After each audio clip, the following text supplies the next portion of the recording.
What's up? What's up? Good morning. As you guys can see, it is 6:03 in the morning. Let's go ahead and take a look into the astrology, see what's going on today. We're going to speed this up. We're going to skip ahead 5 hours. Let's go to 11:11 a.m.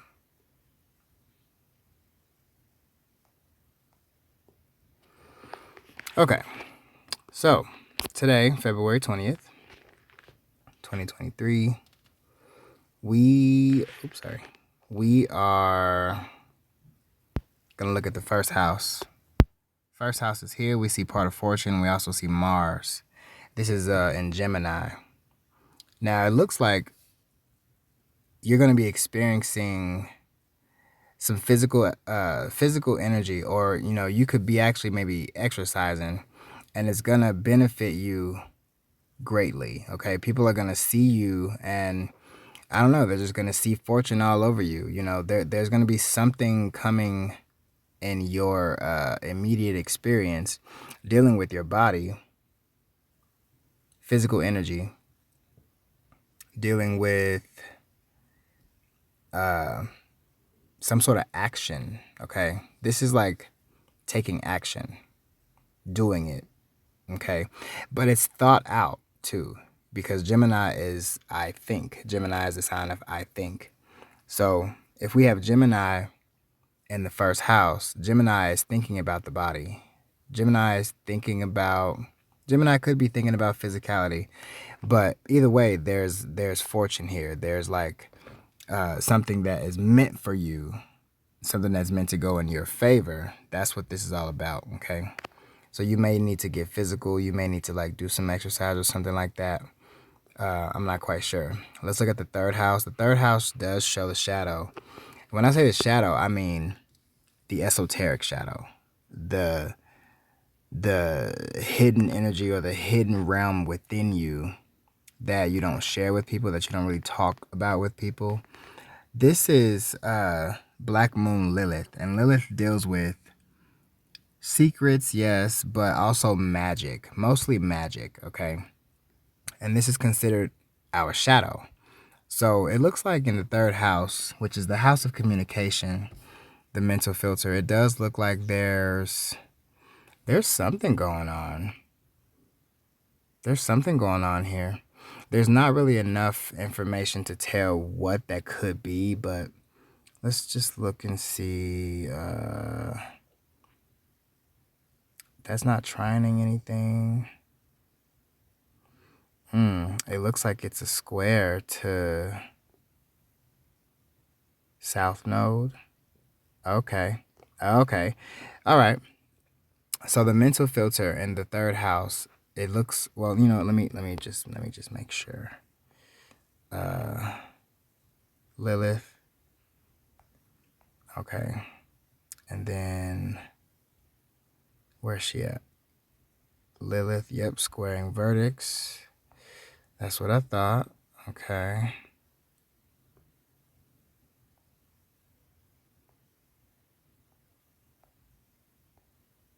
Yeah, so she is squaring the vertex. The vertex is like, it's like good luck. It's like something is lucky. But it looks like Lilith is squaring, she's squaring South Node. It also looks like she could be squaring North Node, true purpose energy too. So, all right, so it looks like, let's go back to the chart. It looks like in the third house, someone could have negative self-talk. Yeah, negative self-beliefs. It's like somebody shadow side is going against everything that they want. Yeah, this could be a daily thing. This could be just like a realization that you have later on today. But it's like somebody's inner self, or someone could be performing some sort of ritualistic magic, or just like performing some sort of, I don't know, darkness of thoughts, okay, because we're in the third house here. Darkness of thoughts, maybe about self, maybe about, your purpose, your image, or whatever. But that's not really helping. So like, let's not do that. Okay. Let's stop that cycle today. Since that the third house with Lilith in it is showing, yeah, so that's a square as well. Yeah, that's a square as well. So it's squaring to the true, it's squaring the life purpose, which is in the back of the mind, the 12th house. So, you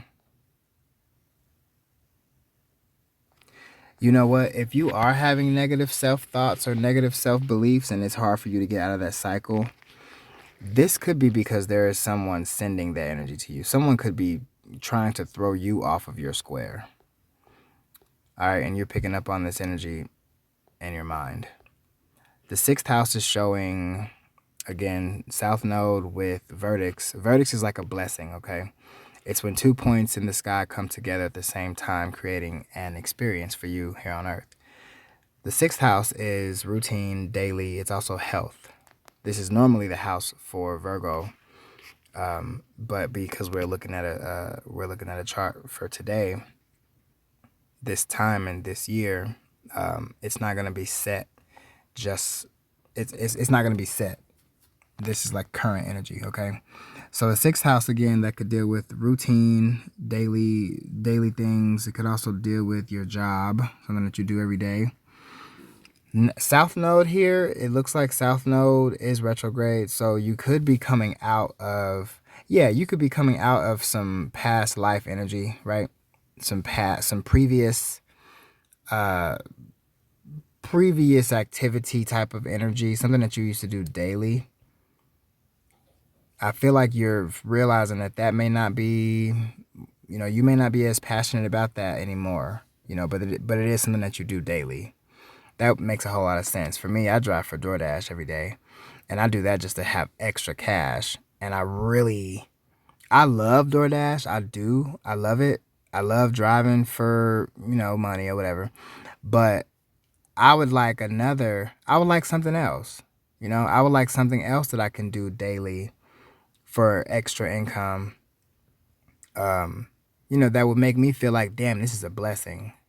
Because I do sometimes feel like that is a blessing because I'm able to generate income quickly and cash out quickly. So yeah, there's something that you could be doing daily, and you're just coming to terms that it's not what you want to do daily, and there could be a blessing in disguise here.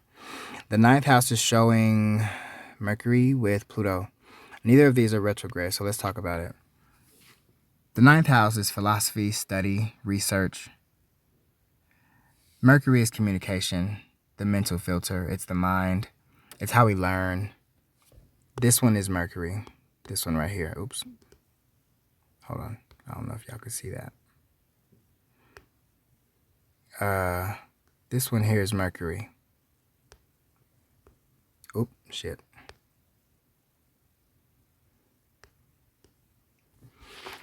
This one obviously is Pluto. So in the house of study, research, philosophy, and things like that, it looks like you could be learning, somebody could be learning, well, we all collectively could be learning, I'm going to say the power of transformation, because Pluto is power and transformation. Mercury is learning. In the house of study, there could be an energy where you're learning how to truly transform something, like for real. And this could involve your friends. This could involve the work that you do. The 10th house, we're showing the 10th house with the moon, the sun, and Saturn. The moon and the moon, well, let's start with the 10th house. The 10th house is career. Okay, so if you came here to learn about a career or learn about your career, then we're definitely going to discuss that right about now.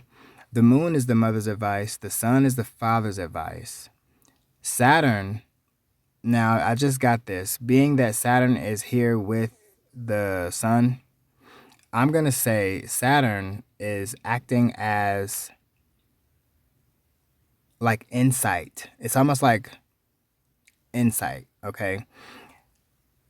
So if the moon is here and the moon is the mother's advice, the moon is saying, in the 10th house, is saying, you know, you who you truly are on the deep, deep inside, right? The part of you that you may not show the whole world. It's time for that part of you to be seen. That's being supported by the sun. That's what the mother's advice would be here, okay? In the career, in the house of careers. The father's advice, which is the sun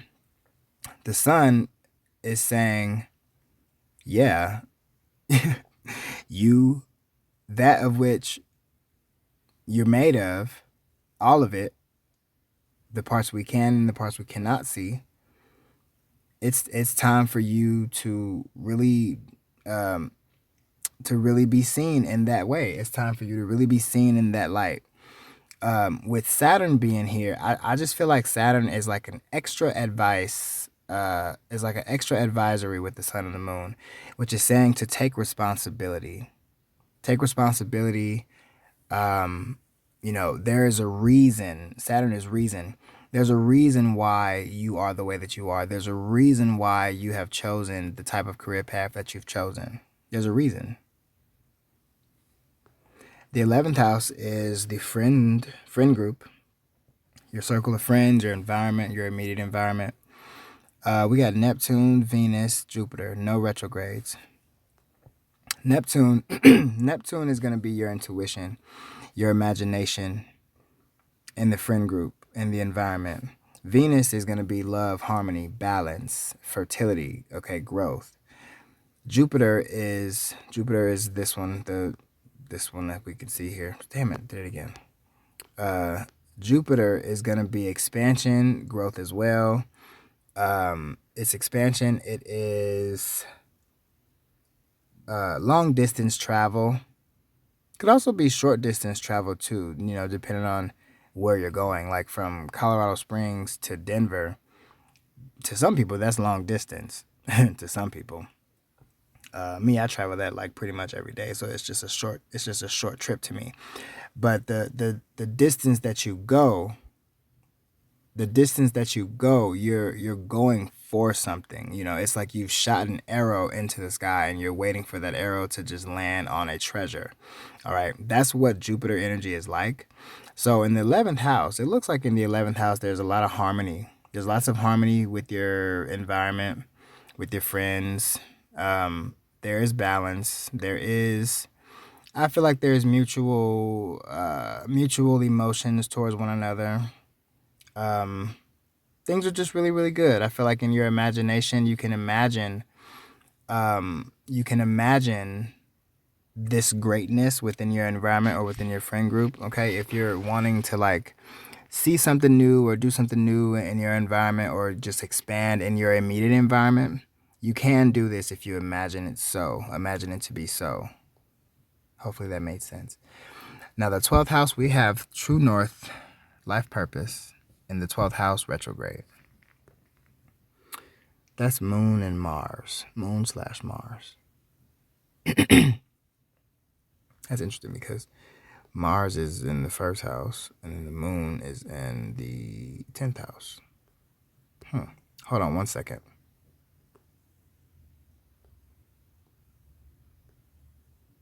Pluto.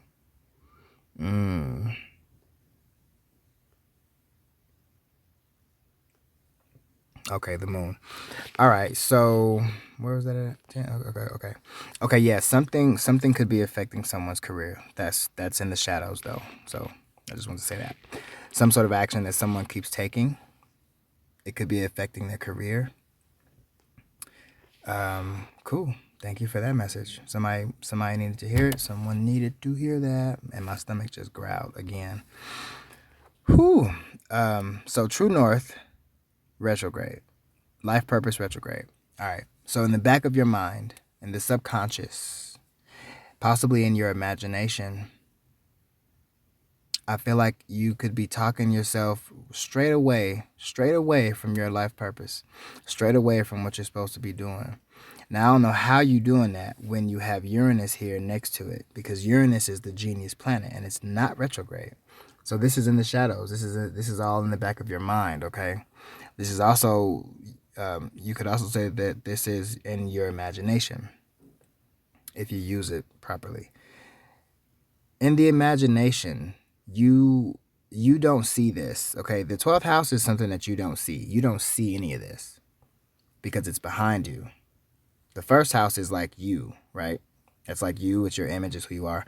The 12th house is behind that. So you don't see this. Like, we don't see what's in our 12th house until until we have to like really face it, or until we just go into a deep state of meditation and really connect with selves. But this you don't see. You're a genius in the back of your mind. You're a genius in the back of your mind. And right now, there's something about comfort, being comfortable, being hospitable, and then like genius with that. It's like something is very, very, very smart, very smart. I was gonna say strategic, but I don't feel like it's totally strategic, because it's not like, well, I guess it is kind of shadowy because it's in the 12th house. All right. Well, with the life purpose, how this connects to the life purpose is I feel like whatever it is that you're doing or that's going on that is extremely clever for you,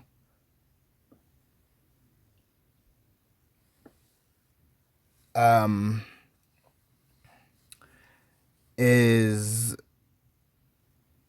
it could be blocking you from your life purpose.